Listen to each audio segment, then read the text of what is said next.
പത്തനംതിട്ടയിൽ കായിക താരമായ പെൺകുട്ടിയെ 60-ലധികം പേർ ലൈംഗിക പീഡനത്തിന് ഇരയാക്കിയെന്ന കേസിൽ ഇന്ന് കൂടുതൽ അറസ്റ്റ് ഉണ്ടാകും.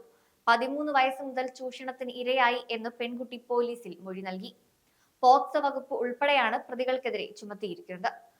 പത്തനംതിട്ട, കോന്നി തുടങ്ങി ജില്ലയിലെ മറ്റ് സ്റ്റേഷനുകളിലും എഫ്ഐആർ രജിസ്റ്റർ ചെയ്തിട്ടുണ്ട്.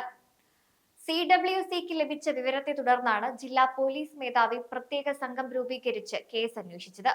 ശാസ്ത്രീയമായ തെളിവുകൾ കിട്ടുന്ന മുറയ്ക്ക് മറ്റുള്ളവരെയും അറസ്റ്റ് രേഖപ്പെടുത്തുമെന്ന് പോലീസ് അറിയിച്ചു. പെൺകുട്ടിക്ക് ഇപ്പോൾ 18 വയസ്സുണ്ട്.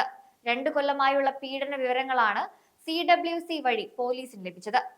കായിക താരമായ പെൺകുട്ടിയെ ചൂഷണം ചെയ്തവരിൽ പരിശീലകരും കായിക താരങ്ങളും സഹപാഠികളും ഉൾപ്പെടുന്നുണ്ടെന്നാണ് പോലീസിന് ലഭിച്ച വിവരം. ഇതുവരെ കേസിൽ 15 യുവാക്കളാണ് പിടിയിലായത്. ഇന്നലെ 5 പേരും ഇന്ന് 10 പേരുമാണ് പിടിയിലായത്. ഇന്നലെ അറസ്റ്റിലായ 5 പേർ കൂട്ടബലാത്സംഗത്തിനാണ് അറസ്റ്റിലായത്. പ്രതികളുടെ വിവരങ്ങൾ പെൺകുട്ടി തന്നെ ഡയറിയിൽ എഴുതി വച്ചിരുന്നു.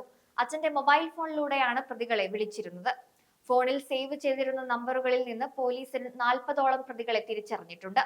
ഇവരെ പിടികൂടാനുള്ള അന്വേഷണവും പോലീസ് ഊർജിതമാക്കിയിട്ടുണ്ട്. 62 പേർ ലൈംഗിക പീഡനത്തിനിരയാക്കിയെന്നാണ് പെൺകുട്ടിയുടെ മൊഴി.